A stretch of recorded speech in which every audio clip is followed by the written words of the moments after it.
जय हिंद साथियों, स्वागत है आपका स्टडी विद स्लेट में। आज हमारी जो संविधान की सीरीज चल रही है, आज उसमें हमारा जो एक नया टॉपिक है, जो हमारा पिछला वीडियो बना था राज्यपाल, आज हम उसी के राज्यपाल की जो शक्तियां हैं, जो कार्य हैं, अधिकार और कर्तव्य जो भी हैं, आज हम उनके बारे में देखेंगे। ठीक है, तो चलिए शुरू करते हैं। आज हम देखने वाले हैं राज्यपाल की शक्तियां, राज्यपाल के कार्य। एक्चुअली में हम बता दें आपको, राज्यपाल की शक्तियां, कार्य, अधिकार और कर्तव्य चारों की चारों चीजें लगभग बराबर ही होती हैं। जो उसकी शक्तियां होती हैं, उन्हीं शक्तियों का प्रयोग करके वो अपना कार्य करते हैं। तो चलिए शुरू करते हैं कि राज्यपाल को निम्न संदर्भ में शक्तियां प्राप्त हैं। कौन कौन प्राप्त है? कार्यपालिका संबंधी शक्तियां, विधायी संबंधी शक्तियां, वित्तीय अधिकार, न्यायिक अधिकार और आपातकालीन शक्तियां। ये 5 प्रकार के जो अधिकार और शक्तियां प्राप्त हैं, उनके बारे में आज हम लोग देखने वाले हैं। ठीक है, तो पहला क्या है? कार्यपालिका संबंधी शक्तियां। अब इसके बारे में हम प्रत्येक लाइन को अनुच्छेद के माध्यम से देखेंगे कि किस अनुच्छेद में क्या लिखा हुआ है, और जो अनुच्छेद पेपर की दृष्टि से अत्यंत महत्वपूर्ण होगा उसको हम जरूर बताएंगे आपको। ठीक है, तो चलिए शुरू करते हैं। पहला है 154। इसमें क्या कहते हैं कि राज्यपाल के पास कार्यपालिका संबंधी शक्तियां होती हैं, जिनका उपयोग वह अधीनस्थ अधिकारियों के सहयोग से करते हैं। आपको याद करने के लिए बता दें कि अगर आपने राष्ट्रपति का वीडियो अभी तक नहीं देखा है, तो इसी वीडियो के डिस्क्रिप्शन में वो उसकी लिंक पड़ी हुई है, उसको देख लीजिए। क्योंकि अगर आपने राष्ट्रपति के देख लिए ना, तो सिर्फ आपको अनुच्छेदों को देखना है। अनुच्छेदों को देखते ही आप अंदाजा लगा ले जाएंगे, क्योंकि सेम टू सेम है राज्यपाल और राष्ट्रपति के अधिकार। बस जो अंतर है वो हमें अभी यहाँ पर बताते जाएंगे। ठीक है, तो ये भी उसी की तरह है, जिसमें क्या है कि राज्यपाल के पास कार्यपालिका संबंधी शक्तियां होती हैं, जिनका उपयोग वह अधीनस्थ अधिकारियों के सहयोग से करते हैं। ठीक है, अनुच्छेद 163 ये क्या बोलता है कि राज्यपाल के कार्यों में सहायता एवं सुझाव देने के लिए राज्यों में एक मंत्रिपरिषद एवं इसके शीर्ष पर मुख्यमंत्री होगा। जो राज्यपाल होगा उसकी सहायता के लिए एक मंत्रिपरिषद होगी, और मंत्रिपरिषद का जो अध्यक्ष होगा, जो उसके शीर्ष पर होगा, वो कौन होगा? मुख्यमंत्री होगा। ठीक है, इसमें क्या है कि राज्यपाल अपने स्वविवेक की शक्तियों को छोड़कर मंत्रिपरिषद के परामर्श पर कार्य करते हैं। राज्यपाल की जो स्वविवेक की शक्तियां होती हैं, उन्हें अगर छोड़ दिया जाए तो लगभग राज्यपाल जो भी कार्य करते हैं वो मंत्रिपरिषद के परामर्श पर ही कार्य करते हैं। ठीक है, राज्यपाल मंत्रिपरिषद की सलाह को पुनर्विचार के लिए नहीं भेज सकते हैं। ये चीज गौर करने वाली है। मंत्रिपरिषद की जो सलाह होती है उसकी पुनर्विचार के लिए नहीं भेज सकते हैं। राष्ट्रपति भेज देते थे, लेकिन राज्यपाल नहीं भेज सकते हैं। ठीक है, ये मुख्यमंत्री को थोड़ा अधिक अधिकार प्राप्त है। इनका भी अगला ही वीडियो बनेगा, इनको भी देखेंगे अच्छे से। अनुच्छेद 164 ये क्या कहता है कि राज्यपाल मुख्यमंत्री को, ठीक है, राज्यपाल मुख्यमंत्री को एवं मुख्यमंत्री की सलाह पर अन्य मंत्रियों को नियुक्त करते हैं। ठीक है, जैसे राष्ट्रपति किसको नियुक्त करते थे? प्रधानमंत्री को नियुक्त करते थे, एवं प्रधानमंत्री की सलाह पर अन्य मंत्रियों को नियुक्त करते थे। उसी प्रकार राज्यपाल मुख्यमंत्री को नियुक्त करते हैं और एवं मुख्यमंत्री की सलाह पर अन्य मंत्रियों को नियुक्त करते हैं। ठीक है, तो अब देखते हैं अनुच्छेद 165। ये हमने आपको बताया हुआ है कि अनुच्छेद 165 में क्या है कि राज्यपाल राज्य के महाधिवक्ता कौन होते हैं? राज्य के उच्च वकील। राज्य के उच्च वकील जो होते हैं उन्हीं को महाधिवक्ता कहते हैं। राज्य के महाधिवक्ता की नियुक्ति करते हैं कौन? राज्यपाल, एवं महाधिवक्ता को शपथ दिलाते हैं। ये क्वेश्चन डायरेक्ट आता है कि महाधिवक्ता को शपथ कौन दिलाता है। ठीक है, तो कंफ्यूजन नहीं होना है। नियुक्ति व शपथ दोनों ही राज्यपाल दिलाते हैं। ये अनुच्छेद 165 में लिखा हुआ है, जो कि आपने अभी देखा है। चलिए आगे बढ़ते हैं। अनुच्छेद 166 ये क्या कहता है? राज्य की कार्यपालिका संबंधी सभी कार्य राज्यपाल के नाम से किए जाते हैं। ठीक है, राज्य की कार्यपालिका संबंधी जो भी कार्य होते हैं, सभी कार्य राज्यपाल के नाम से ही किए जाते हैं। ठीक, अनुच्छेद 167 ये क्या कहता है कि राज्यपाल मुख्यमंत्री से राज्य प्रशासन और विधायी विषयों के संदर्भ में जानकारी प्राप्त कर सकते हैं। राज्यपाल जो होता है वो मुख्यमंत्री से एवं राज्य प्रशासन मतलब मुख्यमंत्री से, अन्य मंत्रियों से विधायी विषयों के संदर्भ में जानकारी प्राप्त कर सकते हैं कि इस मामले में क्या कार्रवाई हो रही है, क्या काम चल रहा है, आप हमें बताइए। वो पूछ सकते हैं, उनके पास में अधिकार है। राज्यपाल राज्यों के विश्वविद्यालयों के कुलपति की नियुक्ति करते हैं। जितने भी विश्वविद्यालय होते हैं, जैसे कि अपने यहाँ की ये बुंदेलखंड यूनिवर्सिटी है जो झांसी में है, जो हमारे उत्तर प्रदेश के दक्षिण क्षेत्र में है, तो इसके कुलपति की नियुक्ति वो कौन करता है? राज्यपाल करता है। लेकिन जो कुलाधिपति होता है, जो चांसलर होता है, वो कौन होता है? वो राज्यपाल ही होता है। राज्य में जितने भी विश्वविद्यालय हैं, जितने भी यूनिवर्सिटीज हैं, उन सब का चांसलर, उन सब का कुलाधिपति राज्यपाल ही होता है। ठीक है, और कुलपति की नियुक्ति करता है। ठीक, ये एक चीज है। ये तो थी हमारी कार्यपालिका संबंधी शक्तियां। अब हम देख लेते हैं विधायी शक्तियां। विधायी शक्तियां क्या कहती हैं? अनुच्छेद 168 में विधायी शक्तियां हैं। कैसे? राज्यपाल राज्य विधायिका का अभिन्न अंग होता है। ठीक है, जैसे कि राष्ट्रपति होता था संसद का, वैसे ही राज्यपाल कहाँ का होता है? राज्य विधायिका का। ठीक है, अनुच्छेद 171 राज्यपाल विधान परिषद की कुल सदस्यों की 1/6 भाग को मनोनीत करते हैं। ये आपको सीधे अभी याद कर लीजिए, अगला वीडियो विधान परिषद विधान मंडल पर ही आएगा, उसमें हम अच्छे से देखेंगे। विधानमंडल से पारित कोई भी विधेयक कानून तभी बनेगा जब राज्यपाल अपने हस्ताक्षर कर देता है। विधानमंडल में जो भी कानून बनेगा सेम राष्ट्रपति के तर्ज पर है। अगर आपने राष्ट्रपति वाला वीडियो नहीं देखा है तो अभी देख लीजिए, फिर इसके बाद में इसको देखिए। सेम टू सेम है, राज्यपाल से राष्ट्रपति। अगर आपको उनके अनुच्छेद याद है तो इनके भी याद हो जाएंगे, कोई टेंशन नहीं है, आराम से पढ़ते चलो, लोड नहीं लेना है, बस पढ़ते चलो।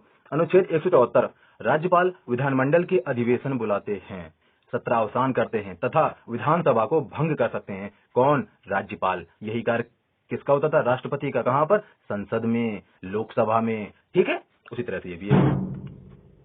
175 अनुच्छेद 175 राज्यपाल विधानमंडल को संबोधित करते हैं तथा संदेश भेज सकते हैं। राज्यपाल जो होता है वो विधानमंडल को संबोधित करते हैं तथा उन्हें संदेश भेज सकते हैं, आराम से बात है। अनुच्छेद 176 राज्यपाल विधानसभा चुनाव के बाद पहले सत्र को एवं प्रत्येक वर्ष के प्रथम सत्र को अनिवार्य रूप से संबोधित करते हैं। राज्यपाल जो होता है विधानसभा चुनाव के बाद, जैसे विधानसभा चुनाव संपन्न हुआ, मंत्रिपरिषद बन गई, मुख्यमंत्री बन गए, तो पहले सत्र को, जैसे ही मतलब विधानसभा चालू होगी उसके पहले सत्र को संबोधित करेंगे एवं प्रत्येक वर्ष के प्रथम सत्र को, जैसे ही हमारा जनवरी से सत्र वर्ष हमारा शुरू होता है तो उसका जो प्रथम सत्र होगा उसको अनिवार्य रूप से संबोधित करेंगे। कौन? राज्यपाल। हम किन के बारे में पढ़ रहे हैं? राज्यपाल के बारे में। ठीक है। अनुच्छेद 151 ये मजेदार क्वेश्चन है, इसको अच्छे से देखेंगे कि विधानमंडल के सदस्यों की अयोग्यता का निर्धारण राज्यपाल करते हैं। विधानमंडल के सदस्यों की अयोग्यता का निर्धारण राज्यपाल करते हैं। अभी आपने सुना होगा कि जो समाजवादी पार्टी से आजम खान जी थे उनकी सदस्यता भंग कर दी गई है। ठीक है, तो उसी हिसाब से इसी अनुच्छेद 191 के हिसाब से ही हुआ होगा। तो उसी हिसाब से देखते हैं कि विधानमंडल के सदस्यों की अयोग्यता का निर्धारण राज्यपाल करते हैं। कैसे? लाभ का पद लेने पर, दिवालिया या मानसिक विकृत होने पर, भारत की नागरिकता जाने पर या दल बदल के आधार पर। ये 4 कंडीशन है, इन 4 आधार पर ही राज्यपाल सदस्यों की अयोग्यता का निर्धारण करते हैं। उन्हें पद में रहने भी दे सकते हैं या फिर उन्हें हटा भी सकते हैं। ये अधिकार किसके पास है? राज्यपाल के पास में है। ठीक है। अनुच्छेद 200 देखते हैं, ये महत्वपूर्ण क्वेश्चन है, ये भी बिल्कुल राष्ट्रपति की तर्ज पर ही है, बस राज्यपाल को एक अतिरिक्त व्यवस्था है। वो क्या है देखते हैं कि जब कोई विधेयक राज्यपाल के पास आता है तब वह, मान लीजिए जब कोई विधेयक विधानसभा में कोई विधेयक पारित हुआ, अब वो राज्यपाल के पास जाएगा, तब क्या होगा कि राज्यपाल स्वीकृति दे सकता है, पुनर्विचार के लिए बोल सकता है, और ना स्वीकृति दे और ना इनकार करे। जैसे कि राष्ट्रपति में होता था पॉकेट वीटो, याद है कुछ? उसी हिसाब से राज्यपाल के पास भी होता है कि ना स्वीकृति दे और ना इनकार करे, अपनी जेब में रख ले बस। एक और होता है इसके पास में स्पेशल वाला, वो क्या होता है कि किसी विधेयक को राष्ट्रपति के पास स्वीकृति के लिए भेज सकता है। मान लीजिए उसके पास कोई विधेयक आता है जिसके बारे में उसको ये लगता है कि इस पर राष्ट्रपति अपनी सहमति दें, तो वह उस विधेयक को राष्ट्रपति के पास भेज सकता है। अब उस पर राष्ट्रपति क्या एक्शन लेते हैं वो हमारे अनुच्छेद 201 में लिखा हुआ है कि राष्ट्रपति घोषित करेगा कि वह विधेयक पर अनुमति देगा या नहीं देगा। ठीक है, तो 200 में क्या है कि कोई विधेयक राज्यपाल के पास आता है तो राज्यपाल के पास कौन कौन से अधिकार है। ठीक है, और 201 में कहता है कि अगर कोई विधेयक राज्यपाल राष्ट्रपति के पास स्वीकृति के लिए भेज देता है तो राष्ट्रपति घोषित करेगा कि वह विधेयक पर अनुमति दे या ना दे। ठीक है, यह अनुच्छेद 201 में लिखा हुआ है। अब हम देख लेते हैं अनुच्छेद 213। भैया चबा रहे हो ये अनुच्छेद को, याद कर लो कायदे से। ये बहुत पूछते हैं कि राज्यपाल अध्यादेश जारी कर सकता है। सीधा सीधा क्वेश्चन आता है कि राज्यपाल किस अनुच्छेद के माध्यम से अध्यादेश जारी कर सकता है।